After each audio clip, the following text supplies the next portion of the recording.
Welcome to Pacol View here in Santa Magdalena.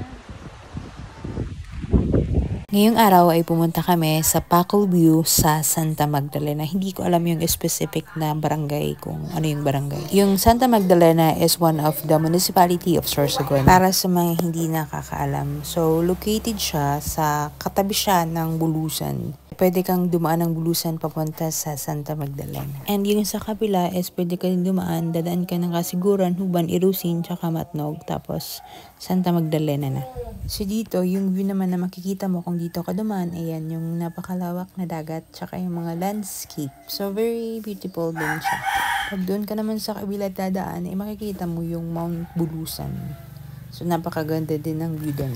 Kasi pag pabalik namin is hindi na kami dito dumaan kami doon sa may Matnog na. So, yung view papunta doon is sobrang ganda talaga. Mai-enjoy mo siya habang papunta ka doon sa Pacol View or sa Santa Magdalena. Actually, this is the third time na nakarating ako dito sa Pacol View. And ito yung papasok pa lang doon. So, nilakad lang namin kasi medyo rough pa yung daan papasok. And finally, naandito na kami sa loob talaga ng Pacol View. Yung magbabayad ka na. And by the way, yung entrance fee is 45 pesos na. Yung pinakauna talaga naming punta dito, kung hindi ako nagkakamali, 10 ata yung entrance fee or 20. So, ganun lang. Ngayon is 45 pesos na. So, syempre, what I like about this place is yung view. So, napakaganda talaga ng view. Yung dagat na napakalawak at yung mga mountains na andun sa gilid. So, parang ganda. And by the way pala, mayroon ding swing dito. So, medyo mainit pagpunta namin kasi this was around mga 1 to 2 p.m. Kaya medyo mainit talaga. And ito naman yung sa kabilang side. Kung yun sa kabila is may mountain tsaka yung beach. Dito is mabato naman siya. Tapos may mountain din. So, yan. Ang ganda.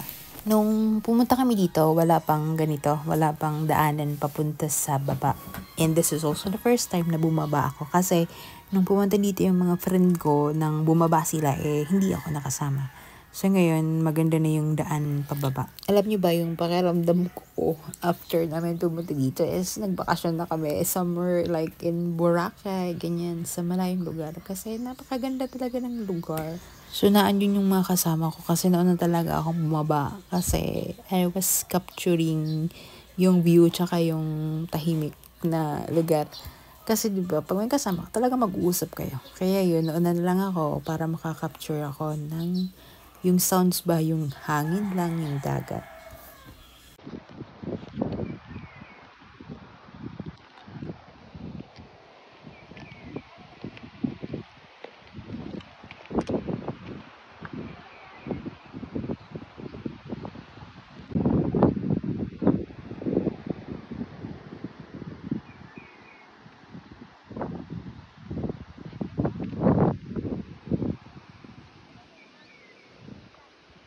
Welcome to Pacol View here in Santa Magdalena.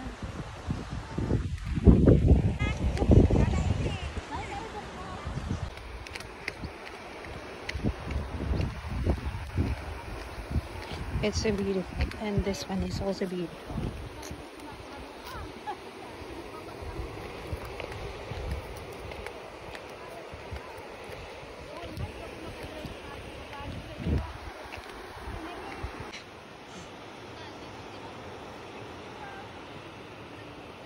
Smile!